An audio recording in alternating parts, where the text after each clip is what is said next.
In this video, we strive to remain spoiler-free, discussing only story and plot elements from the books relevant to what has occurred already on the show. When necessary, a spoiler warning with a countdown will be given. Hello everyone, I'm Rebecca. I'm Max. And I'm TheGeekieHippie. Welcome back to WoT the Adaptation. We're continuing our reviews of The Expanse Season 1. But tonight we have a special guest coming with us from down under, Ben. Wadahalik Aussie. Tell us about yourself. Hey, g'day guys, ladies as well. Very strange person. I am the biggest WoT fan in Australia, I think, and although Koala Sadai might equal me, and I'm into books more than TV, but I do love how books are adapted into TV. I spent 5 years making independent films and have a background in philosophy. And so Wheel of Time's great, but Leviathan Wakes initially attracted me because of Leviathan, which is all about the structure of society. I thought, oh, this looks interesting. And it was. Definitely. So here we go. Welcome to the show. Thanks for coming on. Thanks for joining us on Monday morning for you. What'd you guys all think of this episode? We're talking about, Max, what episode? Episode 3, The Cant. Or Remember the Cant. Remember the Cant. What'd you guys think of this episode? So I wasn't here for last week's to talk about last week's episode, but I liked this one better. Last week's episode, I had some sort of mixed feelings about. I like this one better. Like, I'm excited to talk about it. I've been excited about this one compared to the last two. This is where it really starts picking up for me. Yeah, it does. Things are definitely picking up. Yeah. What about you, Aussie? What do you think of this one? It was really interesting. Like, they had to make some choices, but all in all, this drew me further into the TV show. Mm-hmm. So, like, and where it left, because I've read the books, I kind of know what's about to happen. Right. And, yeah, I'm super excited for the next episode as well. But I actually started listening to Caliban's War this week.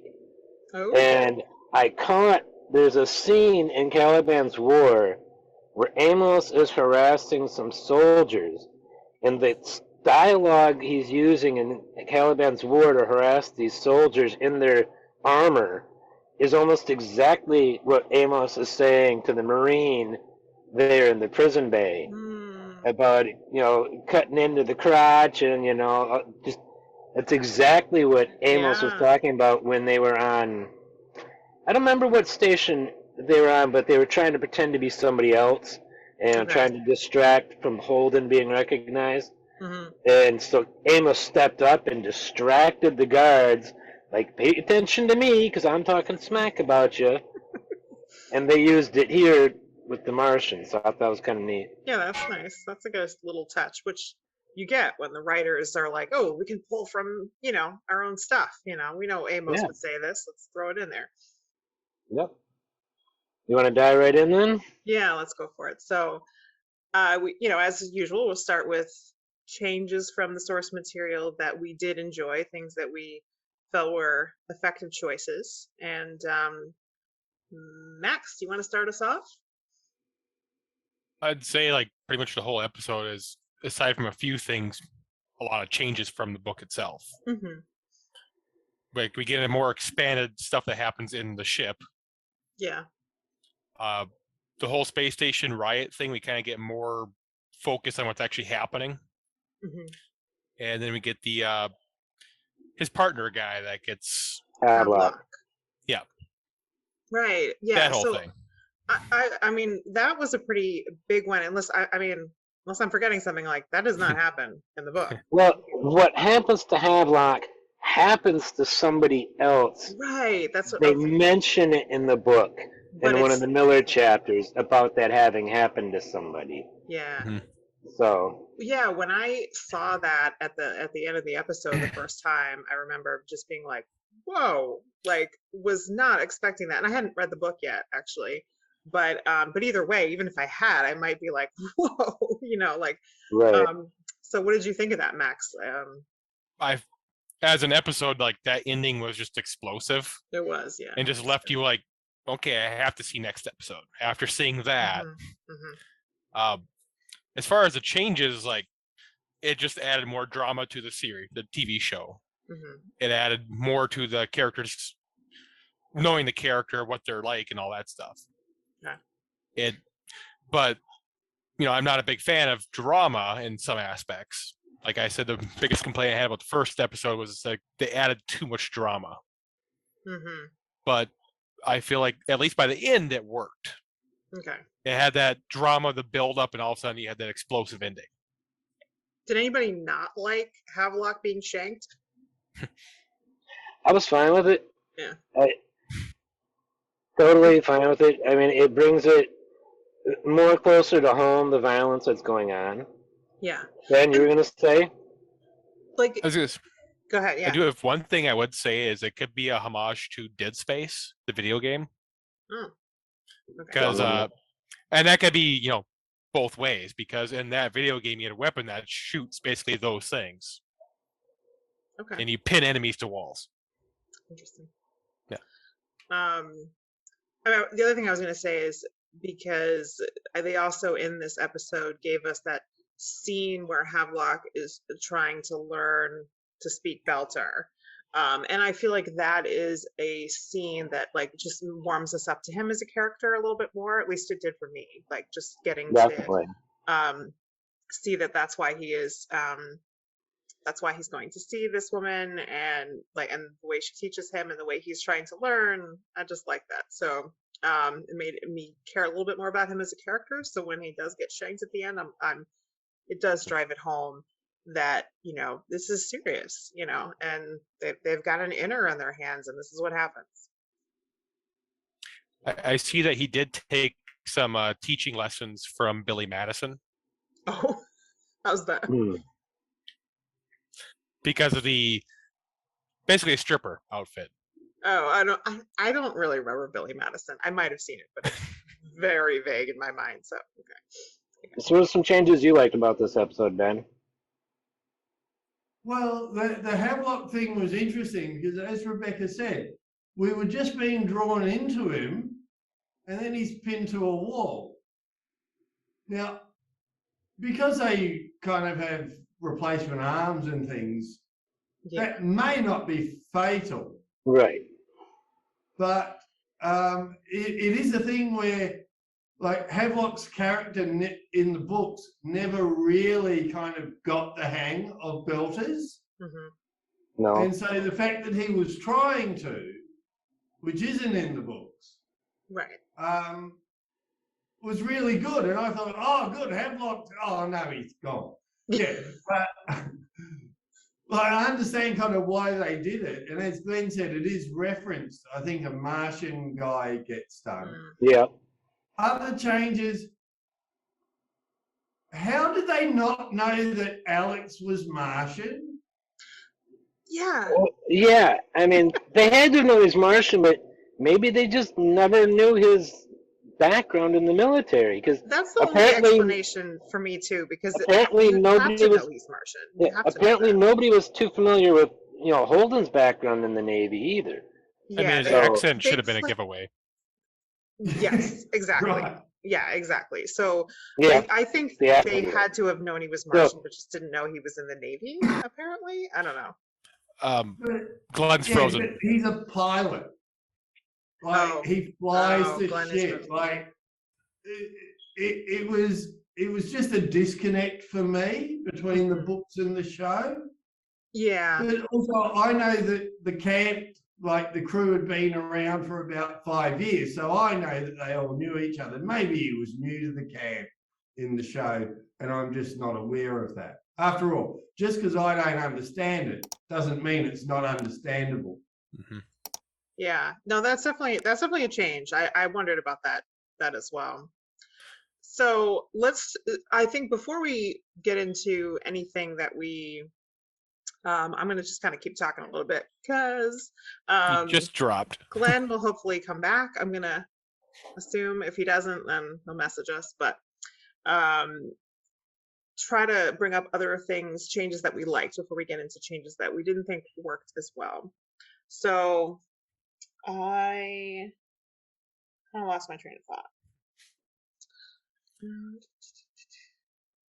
Like the whole Earth sequence was not in the books at all, obviously. So I did want to talk about that because, of course, we've just talked about in general how Avasarala is a complete addition to this season, so everything there is new.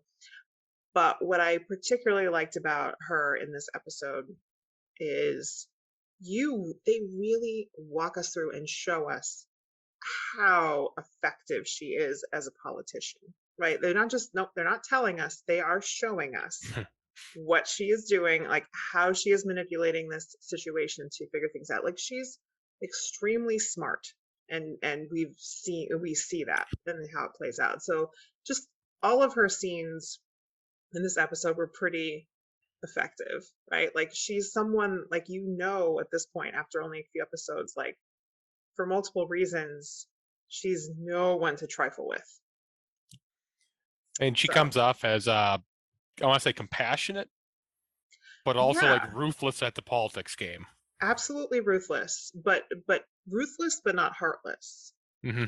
So she's a really interesting character. So those scenes were really well done. Totally agree. Another difference that I guess we can kind of talk about is like,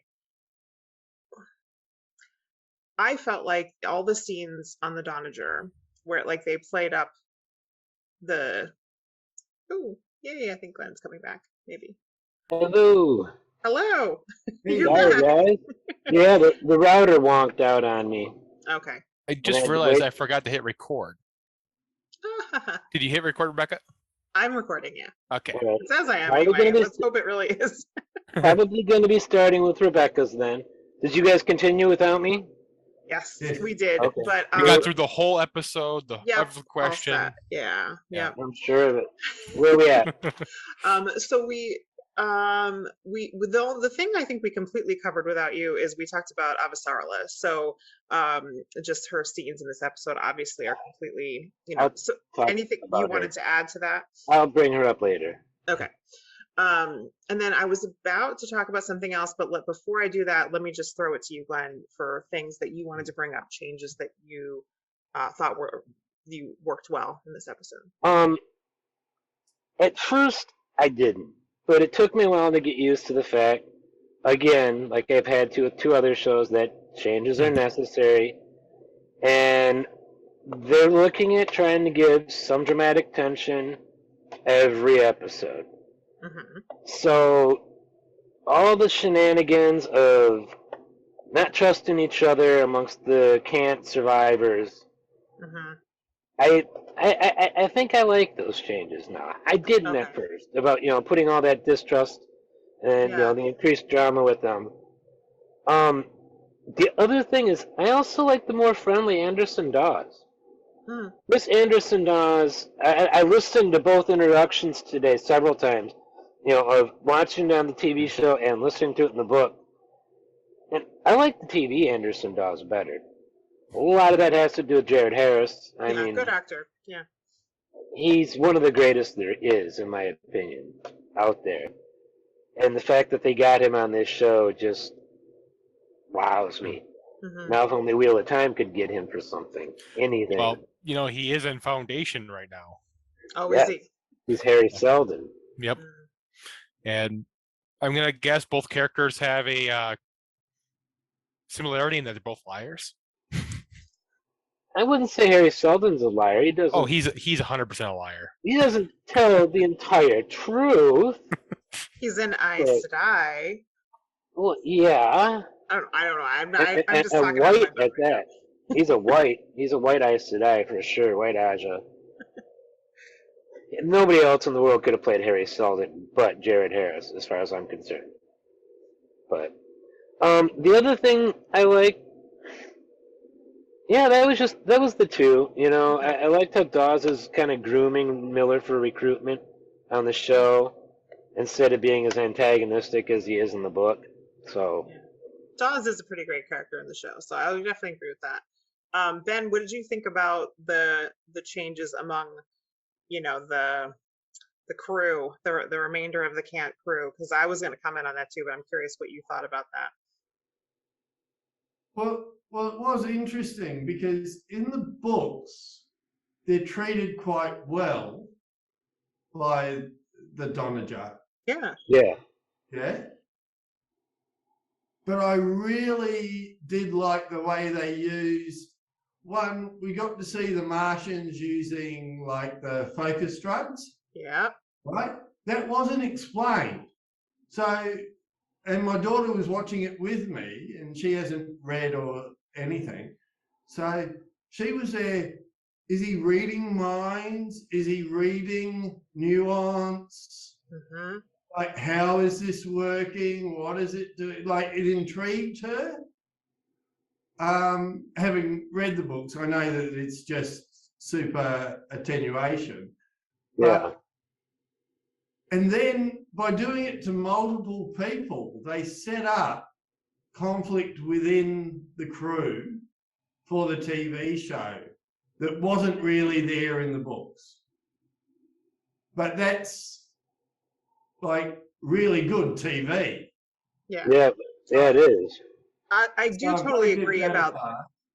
that scene where he's taking the focus drugs. Those were nice scenes.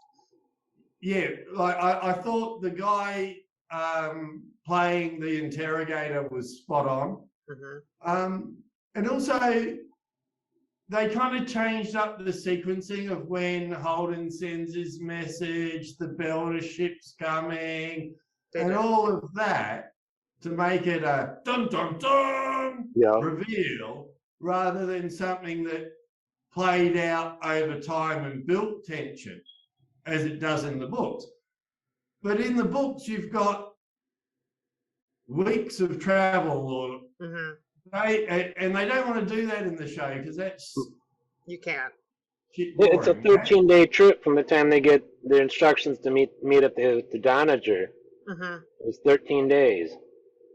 Yeah, so they kind of condense that, but then potentially, because there is conflict within the crew, but they kind of played that out. Like, is Naomi OPA?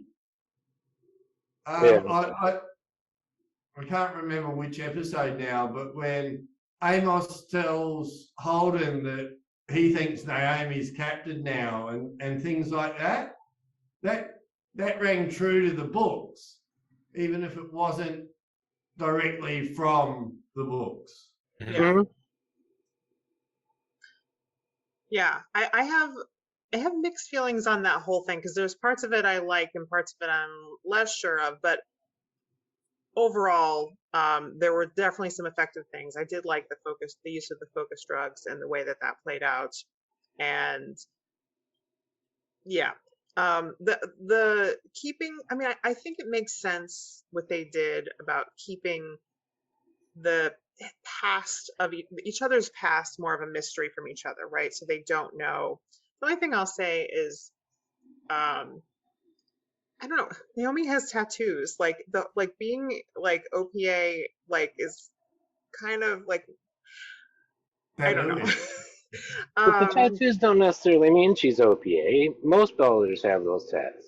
I guess, yeah. I think even Miller has tats. I guess in the book, it's more of like you have the split circle of the OPA tattoo. Like it hasn't been established in the show, so maybe it but still, like as I watched the show. The first time I watched the show, I had not read the book yet. So like I started watching the show and then picked up the books. So I don't think it ever occurred to me that Naomi might actually have been in any way responsible for this, right? So being OPA or not being OPA, like whatever, but like I never was like, oh, can I trust Naomi? Yeah. Never ever thought that. So and it wasn't just because I'd read the books, then I know that she didn't have anything to do with this. So they tried, and I guess, the tension, it may work for the characters, right? Like them not trusting each other. But as an audience member, I was never like, I'm not sure I can trust Naomi, Right. So I actually wondered whether he was saying those things to read their reactions to them, yeah. or whether they were true things. Yeah. Because Some of as both. a viewer, you don't know. Some of what he said was probably true. Yeah, and some of it was just thrown at them to elicit their response. Like when he said Naomi's OPA and Holden just said, no, she's not. Mm-hmm. He was reading the response. But then it's not Holden that says that when they meet up. So that was said to somebody else as well, which we didn't see. But yeah, that's clever writing. I do want to just say, we get to see Earth, we get to see Ceres, and all we get of Mars is their singular focus, militaristic, and dressed like, we'll say, Darth Vader's Death Star crew from... Yes. rather than another group of black-wearing goons. Right. They do have sinister uniforms. Yeah. Yeah, and by throwing Amos down and putting him out and things like that, it really does make the Martians the bad guys early on. Which it doesn't do in the book. No. It doesn't do that in the book. I mean, we do get the ambassador guy waxing lyrical about the marvelous view of the Marinette Valley and things like that. So there is more to Mars that's kind of hinted at, but we haven't seen it. No. I don't think we do until season 2. Right. Right. Yeah. So we don't. Bobby goes back to Mars. Yeah. Bobby is really our best, view of Mars. But yeah, I mean, but it's a good point about how the way the show is steering much more in the direction initially, it's a misdirect that, Mars are the bad guys. And they make, the people on this ship more threatening. There's less question in the minds of the crew that Mars did this at first. But this episode is where it turns, because then when Avasarala unmasks that, well, I guess, They didn't do it. Mars didn't do it by the end of this episode, then there's that shift of like, oh, well, who did do it then? I would have liked a drab green or something rather than the black on the Martians. You could have made them... It should have been a dark red uniform. Yeah, like US Marines kind of... Not the sharp uniform. And grunty without making them like the evil dark empire. Side, right? Without being the dark side. Yeah, the Force. And I'm avoiding all references to that guy in the early 40s that messed up. Right, right. All right. So, anything else we wanted to mention here before we move on to any changes that we didn't think worked? Well, it's tied to a change I liked, but there was an aspect to it I didn't like. Okay. I wasn't super keen on the directing and editing of the interrogation scenes. I get what they were trying for, but I feel they were just as sloppy. The really close-up shots. I think they were just as sloppy as those ones 2 episodes ago when they were in their spacesuits and they had a camera inside the helmet, like right next to their face while and filming in there. I didn't care for shots like that, and it's just a nitpick on style, but we can move on. Okay. All right. So, any specific book to screen changes here that we didn't think worked so well? We started with Max, so let's come back around to you, Max. I can't really think of anything I didn't like in the episode. Okay. All right. The one change I didn't like was changing the number of belt object ships that were flying out to where the Downinger and the Knight were meeting up. Yeah, so there's like a bunch of them in the book, and there's just there's one. like 6 of them. In the show, it's just one. So it reduces that threat, but it makes this stealth ship like super powerful that it by itself can take on the Downinger. Yeah. You know, whereas in the book it was 6 of them that took on the Downinger. Right, because then the Downinger is supposed to be like one of the most badass ships out there. Yeah, and Holden knew about it even before meeting up with the Downinger, knew about these ships. Yeah. In the show, he didn't know about the one ship until he gets taken to the bridge, or CIC, wherever the captain was commanding from. Yeah. Captain Yao. Okay. You know, one thing, it's not really a change I disliked or anything, but, you know, we talk about in the cast and then the book, it's the Belters usually taller than Earthers. Yeah. And we did get that in that very first scene. Mm-hmm. She was noticeably taller than the guy. Yeah. Yeah, that's true. So it's not really a change. It's just something I just want to bring up just randomly. Okay. The prostitute next to Havelock, Mm-hmm. she is significantly taller than he is. Yeah, He's I mean, they reaching up to touch her chin. Yeah, they cast her well for that. Yeah. And I thought that was a touching little scene. You know. It was a good one. Yeah, I was wanting to have locked. Totally. So Ben, any changes in this episode that you didn't care for? Yeah. Basically, the explanation, and this probably goes back to when Holden sent the message about getting the thing. Like, it's like his motivations have been changed a little bit. I agree. Yeah. Like in the book, he was a company man. He wanted to contact P&K to find out where they should go, to Jupiter or to Ceres. Like he seemed to be a lot more aware of the responsibility of command. And in this one, he just seems to be winging it. Mm-hmm. And then he throws out this mad message because the Donnager's coming. Whereas in the books, he threw out the message. That's why the Donnager came. Right. But that's only me going, no, make it just like the book. Right?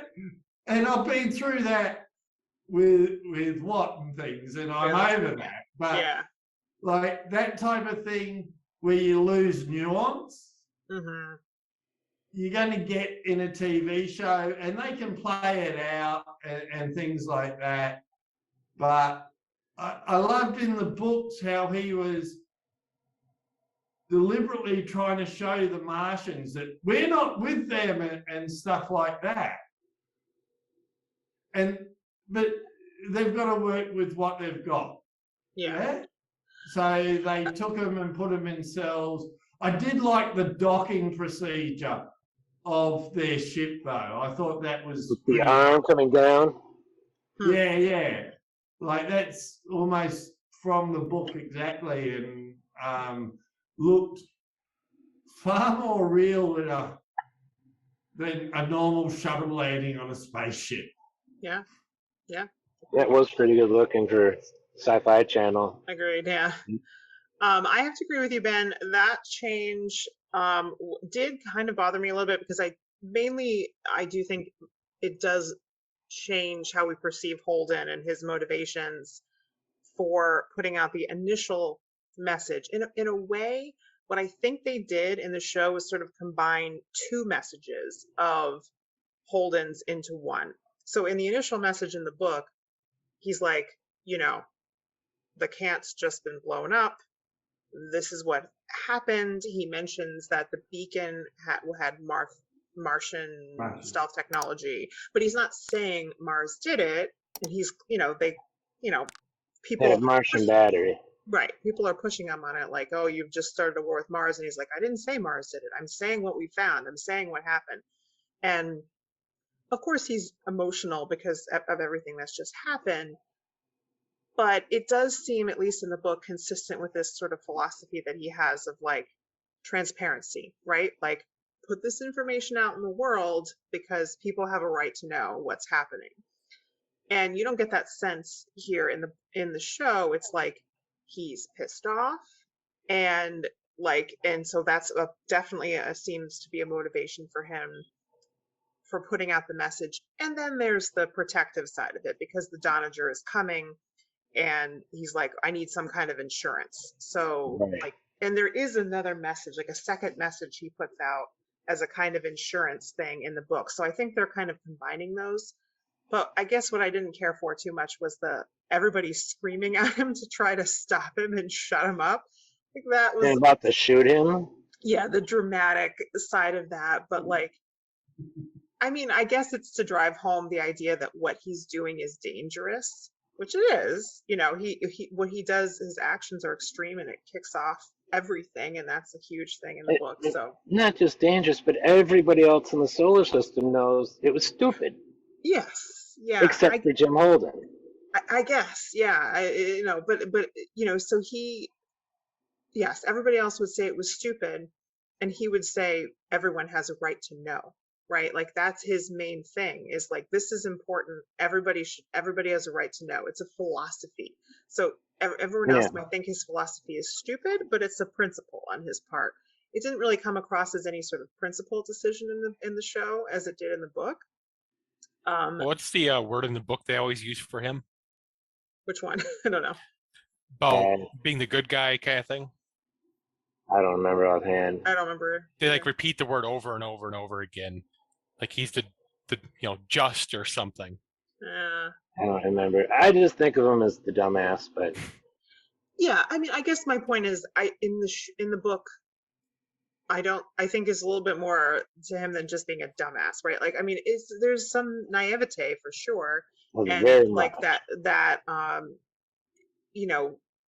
young idealistic like point of view that's not like factoring in how the solar system actually works. But he looks even more hot-headed in the show, I guess. So from my perspective, like since episode 1, they've just been dialing up the he's the good guy angle the whole time. I guess, I mean, like, he seems more the good guy in the book. I think he seems more the good guy in the book as well, because like in the show he seems like a hothead. But I mean, a good guy, like he forced the person to say, the ship's there, we have to go rescue them. Yeah. He's doing I have to do this because it's the right thing to do. Yeah, anyway, yeah. And that was what they were saying in the book, is that he always has to do what's right. So I feel like they're dialing up to 11, where he has to do what is right, or at least what he believes is right. I don't know. I mean, in the show, I don't see it. Like, it didn't really come across like the message didn't seem like him doing what was right. It seemed like he was. I mean, there's self-preservation in it, or like protecting the crew in it, and there's also, I'm really, really pissed off at these people who just obliterated our ship. Which I understand that, but like, he's not thinking. He's just. But also, reacting. People have to know this information. That's what's right. Does he wear a WW? Does he wear a WWGD bracelet? What would God do? Probably. Yeah. Well, anyway. So in Leviathan by Hobbes, it's all about communication between the different sectors of society. Okay. And Leviathan Wakes kind of seems to be playing on the disconnect between the different groups.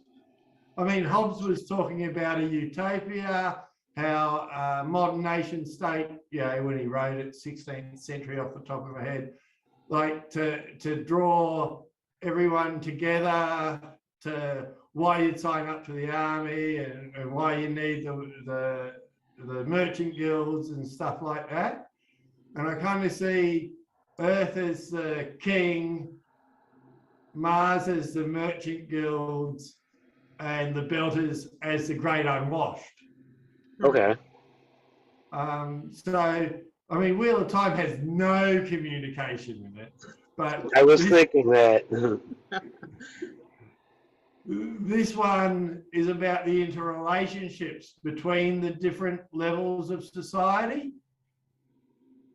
And so, in a way, obviously they've read some Hobbes, and that's why they call it Leviathan Wakes.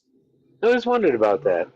Yeah, the Where the title Leviathan came is the bottom coming up, and yeah. So I find that really fascinating, and I'm going to read the rest of the books just to see where that goes and things, and see whether I'm right. But it's a really interesting take on how different levels of society interact with each other. Yeah. Yeah. But then we've only seen the jackboots of the Martians at the moment, and I know there's more to them, but you've got to start with broad strokes and then get into detail. So yeah.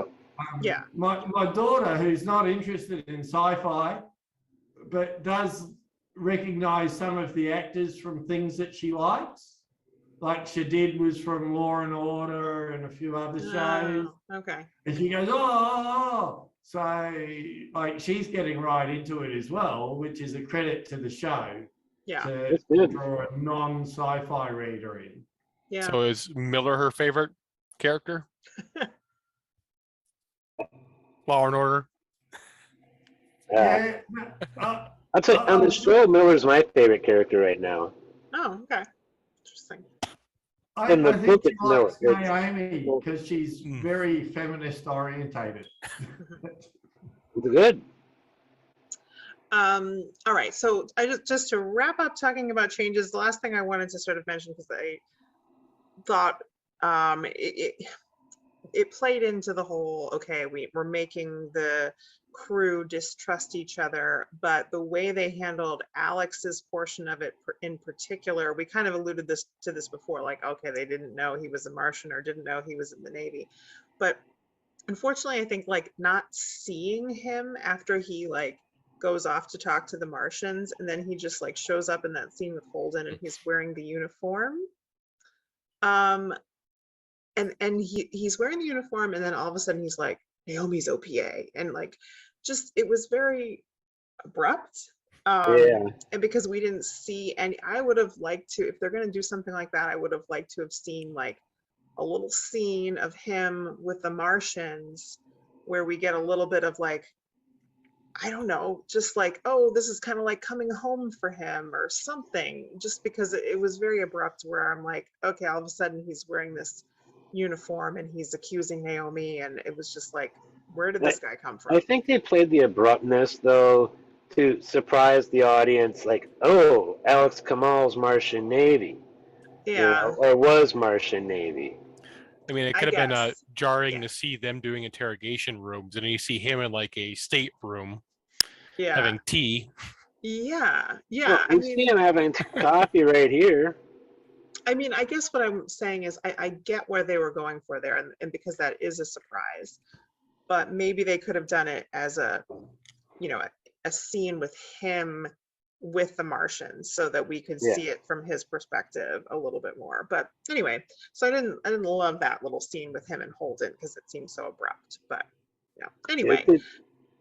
I agree. That scene was, I'd call it awkward and just it's possibly one of the weaker written scenes of the episode. But I'm jumping a little bit because that's one of our other topics. So maybe we should, before we get into that, talk about our favorite scenes in the episode, most memorable scenes in the episode. Anybody have one they want to start with? I mean, being pinned to the wall is pretty memorable. That is memorable. That's true. Yeah. That hurt. We all mentioned that at the beginning of something that making us wanting to like keep watching. So yeah, that was definitely a super effective scene, no question. And the choice with the editor, this is one place where I do appreciate what the editor did. Instead of having music, you know, theme music over the credits, it was just diegetic sound of the ambient sound of what's going on around him hung there on the wall. You know, because and it's just that choice is to go out into the credits with that Mhm. was just brilliant, I think. Yeah. All right, so that's definitely on the list. Anybody have another scene that was a contender for strongest scene or favorite For scene? me, I just absolutely loved every moment with Anderson Dawes. Okay. Especially Dawes and Miller talking in the restaurant over drinks. Hmm. He's not quite the Anderson Dawes of the books, but it's Jared Mother Harris. I mean, oh my God. Needless to say, he's going to be the answer to one of my questions later Yeah. in this episode. Yeah. But, and I think this was probably the first role I ever saw him in that I Same for can me. think of. Hmm. But I've seen him in so many other roles since, and none of them are like Anderson Dawes. He's just, That is the best. Like when you see an actor and they play like such a strong role and you really associate with them, and then you see them or like hear them in some other context and you're like, oh wow, they're nothing like that character, because you don't necessarily know. Yeah. yeah, and he is that. Hmm. Jared Harris is a treasure. He's probably one of the most underrated because you don't hear him talked about often enough. At least I don't. He's definitely one of the most underrated actors in Hollywood. Now I need to go watch him in more things, I guess. He's just brilliant. All So right. yeah, that was my favorite. Ben, what Um, Ben, about did you you? have? Oh, go ahead. oh, sorry, I was gonna say that he was in Fringe and Mad Men. So Okay. Yeah, I knew he Those was on Mad Men. I think he got some nominations for Mad Men actually. Um, Ben, did you have a favorite scene or a scene that stood out to you the most? Well, I like the overall concept of the episode. Yeah. And you know, the cutting back and forth, we're seeing things on series. And I mean, I know that Miller is working out that the bosses have left, yeah, and there's a new thing. It wasn't exactly explained, but I figured next episode and things like that, he's going to piece it together.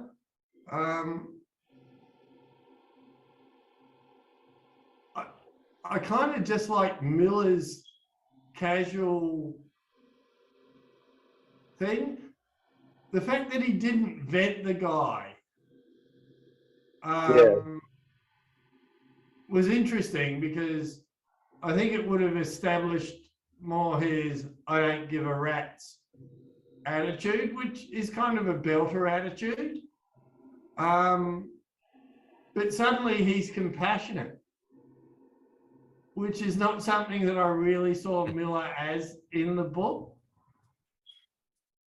He seemed like a sap to me.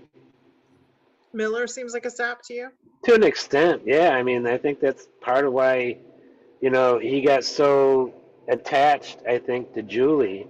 He's a sap about Julie, but I didn't get the sense that he was a sap in general. Well, on the show, he gets upset about, the filters going on in the one place when he sees the little girl and sees kids coughing and suffering. That's a bit of a sap right there. I mean, he's not an entire sap. He's a sap about certain things. The thing with the filters, and this is referencing something in the books, actually, he's talking to Havelock about it, I think. And he's just like, basically like, no, this is just what belters do. Like, you don't stick around here if you don't care about environmental controls, because this is everybody's life and death. So if you're someone who like doesn't give a F about that, you're gone. And then Havelock turns around. I can't remember what the term he used, but he basically called that the philosophy racist in that conversation. Because he was taking it in the direction of like that it was sort of like as if it was some sort of a gene as opposed to a cultural thing. I thought that was a weird remark on Havelock's part, because I took it as it's a cultural thing, right? Like if you are part of this society and you don't prioritize caring about this kind of stuff, taking it as seriously as possible, then you're going to be out. Like, we're going to get rid of you. You're just not going to make it in this society. And then he took it in a direction of like, it's some sort of genetic change. And that's just a societal, cultural, like, priority. It's not a genetic thing, but I don't know. I'm kind of reminded of, I want to say it was Avasaur said it in this episode. Someone else could have, I can't remember exactly who did, but they said something about, we turned Earth into a parking lot. No, that was Franklin. Franklin DeGraff, ambassador. We turned Earth into a parking. We had a green world and we paved it, and Mars is taking a red world and trying to make it green. Yeah, right. Because he's talking about, because he's in love with Mars. Yeah. So he's And meanwhile, like you said, the Belters really care about their environmental controls. Yeah. So my point going back to that was just that, like, I don't think that makes Miller a sap. I think that makes him a Belter. Yes and no. I mean, he wasn't too upset about it on the show, at least. I don't remember if that happened. Anything like that happened in the book. I don't recall anything like that. No, I don't but think so. so. When it happened on the show, at first he didn't give a shit because he got paid. He'd already been paid by the guy. It wasn't until he sees a little girl coughing. Yeah. That little 4-year-old that, he had talked to the dad earlier. I see your point on how it's played in the show. I think so. Maybe it's more of than a book versus show thing again, because I think in terms of the way that is presented in the book is just more like, no, this is just what Belters do. You don't quite get it, Havelock, because you're not a Belter. And I really do think the two Millers are very different. Oh yeah, they're trying to humanize him more in this TV show. And he's not nearly as much of a sad case. Mm-hmm. He's not a loser on the show to the extent he is on the book, and I hate saying that about him, but you really do see that there's a conversation between Muss, who you thought was a new character, but it's just a revamped character. She's the second partner he has right after Havelock leaves, or the partner he has right after Havelock leaves, just before he gets fired. Oh, right. Okay, I do remember that now. Yeah, I forgot that was her. And her personality is very different. Because I was just listening to I just didn't even connect the characters, I think. Yeah, I was listening to her, and then like half an hour later, watching her on this show. Not the same. One's a Belter, one's from Earth. One's a rich girl from Earth. They made that clear in the early episode when he was asking her about Julie Mao. Mm-hmm. But yeah, Miller is totally two different characters, compared to the book and the show. Yeah, no, I agree about like how in the book it's more like, he's a loser and he doesn't realize it at first. And he's going crazy. In theory. From a writing perspective, you have this whole cast, right? If you were to have two Amos characters that don't care about putting a bullet in someone's head, it can get a little too much. Yeah, it'd be a little dark.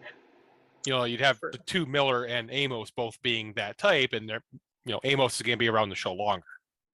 You're saying they're two. So they're playing up that part of Miller's character in Amos, and humanizing Miller more as this detective. One way that they humanize Miller, and Glenn, you mentioned when he saw the girl with the father, that's from his direct line of sight. There's not a shot of them together. He is looking down on that child, and this is something else that in the books you get into around this time, because Holden has 5 dads, 3 mums off the top of my head. Yeah, something like that. Yeah. And Mother Elise had the widest tips. So we're told. And in his interview with the interrogator, he says it's not like Mars where we can have children. Yeah. But then there's the subtext of how rare are Belter children. True. And how protective would any Belter be of any Belter child? Yeah. And that's a good point. And they did that by showing the child from his perspective, not from a broad shot or anything like that. But yeah, they're humanizing Miller, who's a fairly dehumanized character in the books to me. So I'll be interested to see how that plays out later on and things. We didn't get Amos's story, but I think we got his character pretty We're getting his character, yeah. I mean, to me, I don't. It was actually in the last episode where there was a scene that I think really kind of like crystallized Amos. So we're getting. I'm gonna repeat stuff that maybe we were talked about last week, but where he's like basically like, I don't even know if I should kill you or not. I only know that Naomi wouldn't like it. Like that's it. But see, Amos, and this is from the book and the rest of the season. Amos has more compassion in him than he really realizes, because he does things that several times. Offhand, I can't think of what it was, but I was like, there's another one when I heard it the other day. You know, he does these caring types of things. Yeah. And then pretends like he doesn't really have much emotional intelligence going on. You know, that he's kind of unaware of the concepts of empathy, but he shows it at times. So Amos is a more complicated character than he appears to be, but I don't want to say too much because I know y'all haven't read all the books. So all I know is when the crew named him Murder Snuggles, that was the perfect name for the character. Murder Snuggles. Anyway.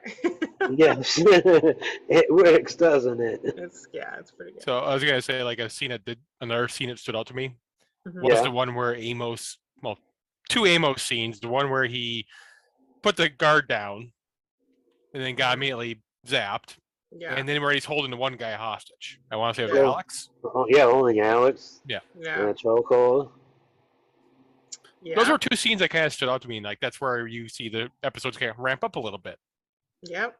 Yeah. No, Amos was definitely doing some actions in this episode. Yeah. All right. Ben? It is a bit interesting. We haven't got all of Holden's backstory, but we've got chunks of it, let's say. Yeah, more is coming. Yeah. By finding out that Naomi has 2 advanced degrees, like they're filling in that story. Mm-hmm. We know Alex was in the Martian Navy, so we're filling in that story. Mm-hmm. Now, going by the books, the Doctor might not be with us much longer. Mm-hmm. But the only hints to Amos's character that we've got is undevoutedly loyal to Naomi, knows how to handle a gun, and knows what a breaching charge is. But it's very small, like he's a Marine. You missed one. First episode, he's in the bar with Alex. He's in the bar, and was it already? No, it might be later. I'm sorry. No, it's My later. bad. It is later. It hasn't happened yet. Yeah, it hasn't happened yet. About. Never mind. It's a scene that hasn't happened yet. Yeah, but he's on the one hand, he's the guy that we know the least about in the show up till now, and yet he's the one that has to be put down. And I love the way that he bounced up in his cell and said, like he's a beast. Yeah, no, he is. I love him in the books. Yeah, but with this episode, they started to flesh out other characters, and they haven't done that with Amos yet. Although there's been hints. My daughter said he's holding the BFG, the big gun. When they went on to the Scorpio. So she's got him pegged, but we haven't had that touched on or expanded yet. Mm-hmm. Which, yeah, hopefully next episode, shit's going to go down and he's going to shine. But You know, when it comes to the books, my favorite thing I've read yet in the Expanse series is the Churn, the novella about Amos, and leading to him going into space and being a spacer. You know, I just like, he's got such a great backstory. His backstory is really interesting. Yeah. If you haven't read the Churn, read the Churn. Seriously, those novellas and short stories are great. All right. So I think we should touch on any other scenes we didn't care for. I had kind of already mentioned mine. So mine was just the Holden and Alex scene on the Donager. That's probably the closest I come to a scene I don't like. I wrote down none when I asked myself this, because there's not really anything I dislike. Yeah. You know, every scene in the episode was great. Yeah. I don't really have any I disliked either. Okay. But you know, the one complaint I had to the beginning was all the extra added drama, kind of stretching this all out. Mm-hmm. Yeah. Like some of this felt like they could have cut this down to 1.5 episodes to get to where we're at now. Okay. But they stretched it out to flesh out backstories, etc. Yeah. While also giving us this crescendo of, you know, explosions. Yes. And also, what they're doing with the Cant crew is giving time for Miller's story to develop, because Miller's story takes place over weeks. Mm-hmm. And so we need that stretching out, because otherwise you're going to have one timeline in the show that's just really fast, tight, and compressed, and the other one that's all loose and spread out and going slow.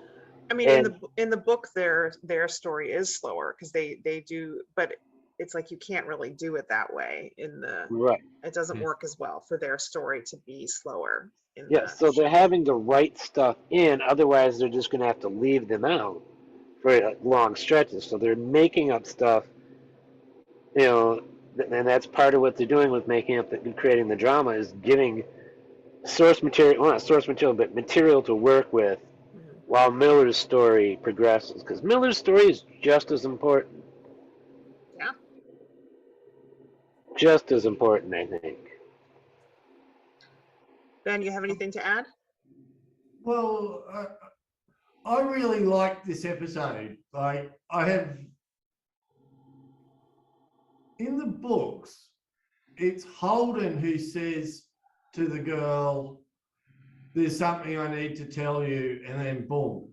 In the show, it was the other way around. Yeah. Now, in the books, I got that Holden was upset for the whole crew of the Cant. Whereas in the show, it seems he's lost his love, who was fridged. Like so that came across in this episode to me a bit more, but I have gone back and reread those chapters, so that kind of made me realize it. But that goes to the internal motivation of a character, and they might have reasons to do that going forward that I haven't considered. Yeah, I mean, kind of flipped that. It might also be just missing some of the things, right? Like, you know, when in the book they're sort of traveling for a while, and so you have scenes like Shed is having a really hard time, like, and Naomi's basically like kicking Holden and saying, "You're the captain now, like you need to go like check in with Shed because he's not okay." And then they talk about it, and so like that's where you get to kind of explore like everyone's feelings about like what they've just been through and the loss of the whole crew that they were on together. So we're missing some of those things. Yeah. Like, I really enjoyed the episode, but I just thought they kind of got that little motivation for Holden a little bit confused. Yeah. Or complicated unnecessarily. Yeah. What do I know? You know. Yeah. Hey, I can't. My instinct is to bitch and moan and complain about changes, but then I remember that the authors that make up James S.A. Corey are both very involved producers Yeah. on the show. I mean, like extensive, you know, on the show. All right. Well, anyway, let's This is fun. Yeah. Best actors. Yeah, actor. I doubt there's anyone that we need to like call out, but but maybe we do. Who do we want to shout out in this for actors? First, I want to say Kenneth Welsh, who played Franklin DeGraff, the ambassador to Mars. Yeah. I've seen him and stuff. He's been acting since the 60s. He's got a very extensive IMDb. He was really good in his parts, I think. Obviously, Jared Harris. Yeah. I went on about that. And as always, Shora Agnes Liu. Yeah, great episode for her. Her scenes were so good. Her and Kenneth Welsh together, their scenes together were just amazing. And the dinner scene was even good. Arjun and Craig both deserve nods. I didn't write their names down, but both of them. And I've seen both of them in many other. Arjun is Brian George, I think. Okay. I've seen him in a billion things. And Craig I've seen in a bunch of stuff too. Double check me on that, but I think that's the actor's name. I've seen him in a lot of things. That's Max's job. Oh, yeah. Go on the chair. He's got anybody else have actors they want to call out for being excellent this episode? I would do obviously Amos, because I do that every episode. Yeah. I cannot find the character's name, but that first guy in the first scene. First guy in the first scene. With a prostitute. Oh. I can't find his actor name.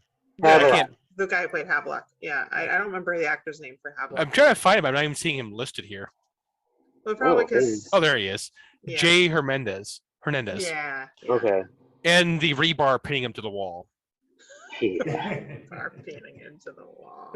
That really sold it to me that actor was rebar. Yeah. Where are your rats? No rats this episode. They're holding the rebar from the other end of the wall. Okay, okay. I was going to say there was no animals to credit in this. No birds. Were there no birds in this episode? Bird was mentioned. A bird was mentioned. That feather in his hat, his ridiculous hat. Who's going to take care of his plant now? Something about a bird tattoo. There's a bird tattoo somewhere. Maybe that was in the last episode. Anyway. But who's going to take care of Havelock's bird? Havelock's cactus? Yeah, cactus. It'll be fine. It'll be fine. All right. They're resilient plants. Yes, makes sense. I believe we have to talk about themes for the episode now. So anything that we saw as how this episode is adapting themes from the source material. Or its own themes. Or its own themes. I go last, so. Oh, okay. All right, I'll kick us off. So I think, pretty obvious, pretty major theme in this episode would be like distrust, betrayal, anything along those lines. Because of course you have distrust being, stirred up with what's happening on the Donager, and you suddenly have the crew like going at each other, and so that's all very deliberate. And then of course you have what Avasarala does, with her sort of old friend, and she basically uses him for political purposes, although, I'm sure she's looking at it as, this is a matter of war, this is a matter of people's lives, it's really important that I figure this out, and, I don't know how great friends they were, but nevertheless, he feels a sense of betrayal there. She was a friend of her father's. Or he was a friend of her father's. Yeah. I mean, I can't say that looking at what she did, where like, in her mind, maybe if it is a betrayal, it's a minor one, in the scheme of things. But nevertheless, he feels betrayed there. So I think that's certainly a theme in those aspects of it. And I don't necessarily see that as strongly in the Miller side of things in this episode. But, I'll get to that. Yeah. So that was, I think, is probably one of the stronger themes of the episode. And more so something that was really added in the show, because I don't particularly see that as being thematic in this stretch of the book. But certainly that sense of like, trying to figure out who you can trust is there. I think there is some of that in the book of who can we trust? Maybe there's nobody we can trust. And I think it's more like that in the book, if anything, where it's like you have this little group of people who feels like we can't trust anybody. Like there's no one that we can really trust in this situation that we're in, but they're not at each other's throats. So right. A little different. Anybody else? Yeah. I'll suggest death, or death is imminent as a theme. Okay. Like, first of all, they were running out of oxygen, and then the Donager gets them, and they don't know. In fact, they're very worried about it. When Amos got dropped, like, put him down. Mm-hmm. Like, put him down is what you do to a dog. Yeah. Right? Now, he didn't die, but for a second, I was panicked. Yeah, and my daughter certainly thought, oh, so, and then they don't know what their reception is on the Mars Donager. And then it ends with Havelock getting a pole driven through him. So it's not death as the theme, but death is possible. Death is out there. And that's it could just happen to you in an instant. Maybe like what people do when they start to realize that death is potentially imminent. I mean, that could certainly be a theme in the episode. Like, how are people going to behave? How are they going to react when their mortality is in their face? And having seen the next episode, I know exactly how they react when that's in their face. Yeah. Spoiler alert! Yeah, I'm putting a spoiler alert on that. Someone's gonna die. Yeah, that one stuck with me after my very first time watching it. Yeah. The next big death we see. Yeah. Well, I haven't watched episode 4. Okay. I've only watched the first 3 episodes because I really wanted to come at this. Oh, I've read the books and now I'm watching the show. Yeah. That's right. Yeah. Appreciate but my that. word, do I want to get to episode 4? I'm guessing you can guess since you have read what Yeah. death might be, but By next Should I say Wednesday it? or this Wednesday, you probably have seen the whole series if you just go at it. Yeah. Just cut loose. Watch all 6 seasons. Make sure you watch the shorts that are part of the extras in season 6. Because I was actually remembering something from the extras back when we were talking about episode 1 that we don't find out until like after the season, the end of the season, their series. Max, did you have any themes? I do. Did Ben have something to say, or? I was just going to say that, like, my daughter watching it really thinks they've kind of got the I'm in space thing really down. The gravity and stuff like that. Like the air, the water. Wow, they've really got this. But that's being said by other people, like scientists and things like that. So that's not a hot take. But for her coming in to see that, I think is How just old is she? she's 21, Okay. studying nursing. Like, she's a intelligent, perceptive person, and yeah, she's like, she's gonna watch the show before I am, I'm sure. Even if She you won't don't get read the into books, like though. the sciencey side of things, and this again goes back to last episode, but I think they drove home the like what it's like to be a belter when your air might get shut off when you have it on an individual level for Alex, who doesn't have air in his suit, so you put it on that real personal level, and then you connect it to, well, the belters are in that position all the time. Their air might get cut off. They might run out of water. So that actually kind of segues into my ongoing theme this series is the resource scarcity, which is everything from water, air, anything. Yeah. And we didn't really have as much of that in this episode. There was a tiny mention on Earth about how they traded their gray water for wine. Yes. Yeah. And that it was used for like building, not to pee on their crops. But that's a form of resource scarcity. There was a little bit with Holden and them having so many siblings and a tax break. You mean so many parents? Yeah. Well, he had no siblings. Okay. It's one child per 8, which is how they got this huge bit of land. Wasn't sure if he had brothers. I couldn't remember, but he mentioned a tax break. The tax break is that they were 8 adults who had only one child. Yeah. So they're rewarded for having fewer kids. Yeah. And that's why they get to have the huge land. That's part of resource scarcity on Earth. For sure. Yeah. But what do we see on land? What do we see on the station when they're no longer worrying about resources? All hell starts breaking loose. Yeah. And it kind of segues to tension, I guess, as a theme, kind of going back on what you were talking about, Rebecca. Yeah. As tension. That whole episode is tension, and the spring gets unreleased, and the guy gets pinned to a wall. Yeah. And that does happen to somebody in the books, but they made it much more. Because look what happened with the crew on the Donnager. They're no longer worried about, can I breathe 5 minutes from now? Right. Now they're at each other's throats. Right. Yeah. So when everybody's not worrying about these resources, the drama upticks.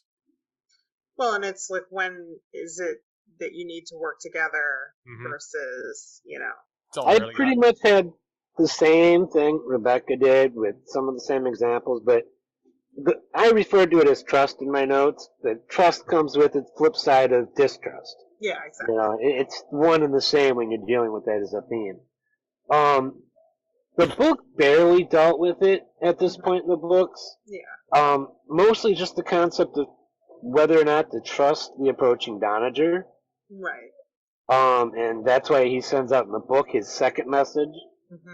But with trust, you start right off the bat, Havelock trusting a prostitute to hide this embarrassing thing that he's doing, is trying to learn Belter. He's an Earther trying to learn Belter, and we saw how stupid he looked.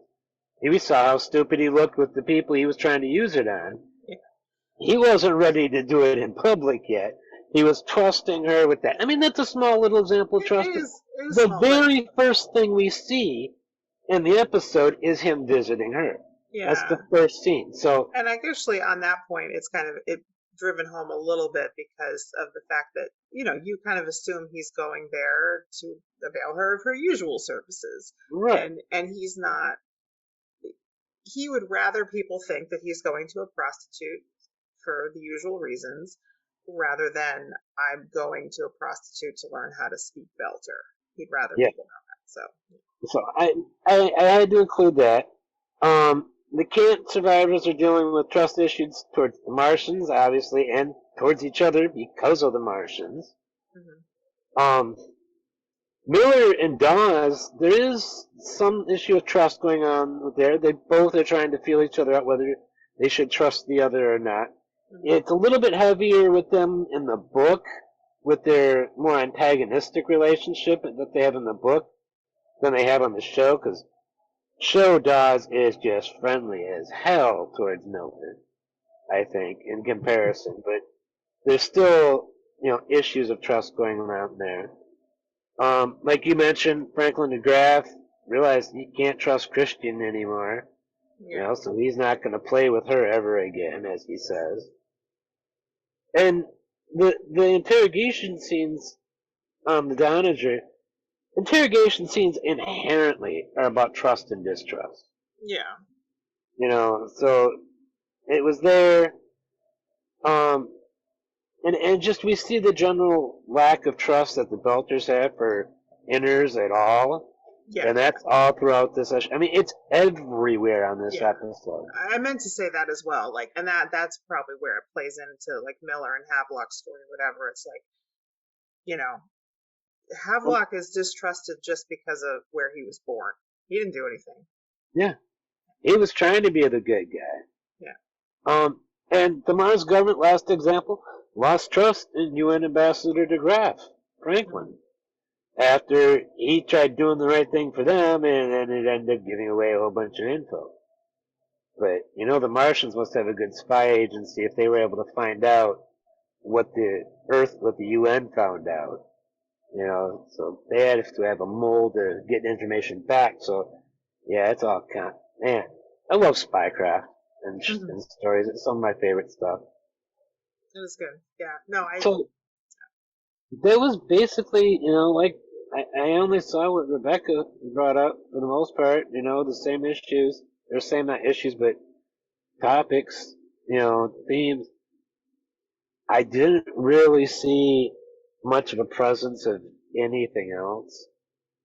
And I don't even know if this section of the book would have a specific theme beyond maybe. I think if anything else that maybe we're missing a little bit of is just trauma.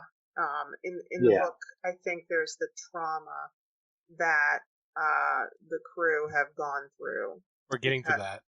Yes, right. So it's not. So they're not necessarily dropping that. It's just it's probably I think a little stronger in this section of the book. Again, like things like I mentioned, like that scene with Shed, and so on. But that's I think probably one of the bigger things that we've had a little bit less of. Oh, and the other thing that I don't know if this is really a theme, but it could be somewhat that we haven't really seen yet is the missing riot gear.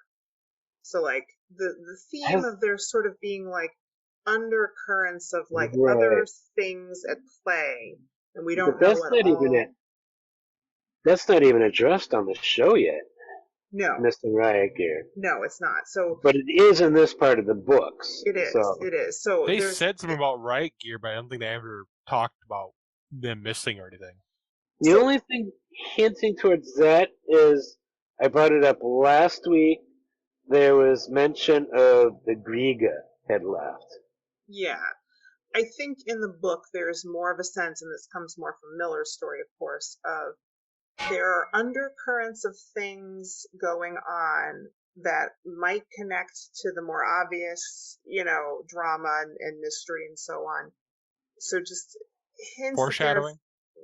Yeah, it's foreshadowing for sure. But I think in terms of theme, it's just like that there's more here than meets the eye. There's more like strings being pulled behind the scenes that like.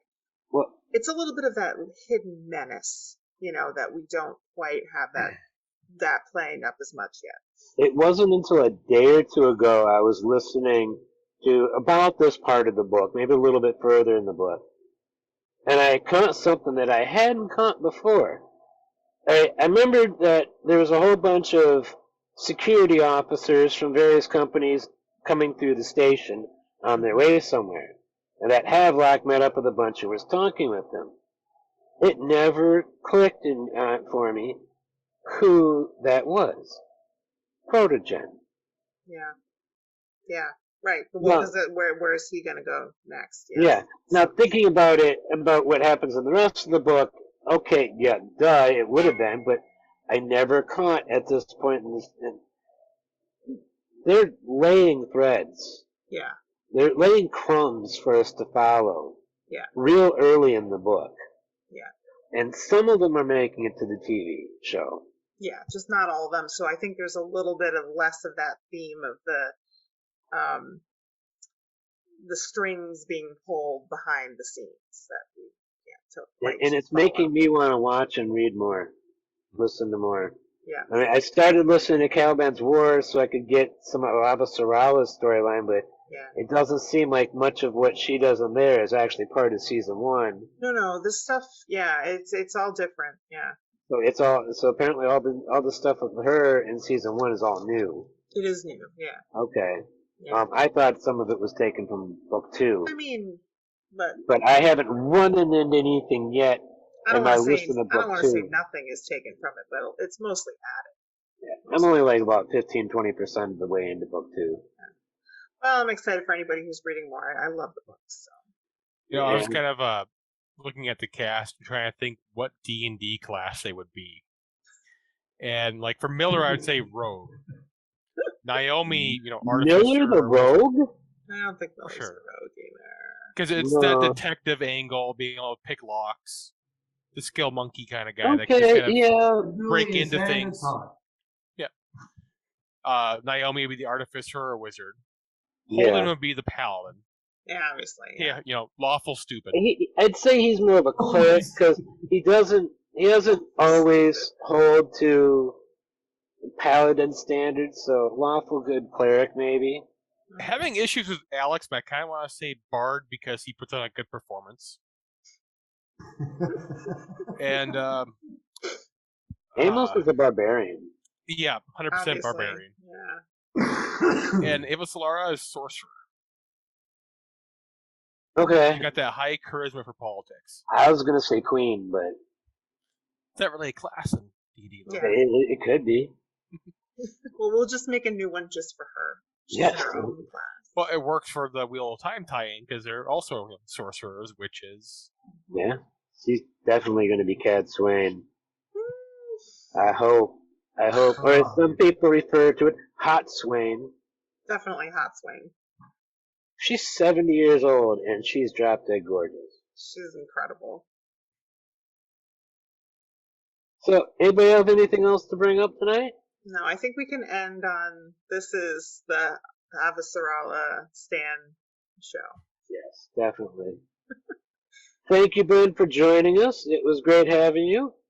I hope you have a wonderful rest of your day down there. Enjoy Monday. And I hope to have you back on. If not for this show, then maybe another show. We'll see what happens. Yeah. I'm looking forward to Philip Chase and that if you've still got them lined up. Oh, yeah, he's coming on eventually. We'll definitely be having him. Got Dr. Canavan coming on eventually. Don't have a date set, so it's not a firm. But that's why I didn't list his name with the announcement I put out with our upcoming content earlier today. So, thank you guys for watching. Please leave a like, a subscribe, and leave a bunch of comments. Please, more comments. I like comments. Gives me something to talk back with you about. Hopefully, we will see you back here next week. We're reviewing what episode, Max? CQB. CQB? That's what? Close Quarters Combat, I believe? Yes, CQB. Close Quarters Combat. That'd be CQC. Close is a C, quarters is a Q, B is... Oh, battle. Close Quarters Battle. There you go. That's the word I'm getting wrong. Combat battle. And we'll see you next week. This time of night. Yeah, I'm bad with words. Words are hard. That's why I'm trying to be a writer. We'll see you guys next week, and don't forget to be awesome.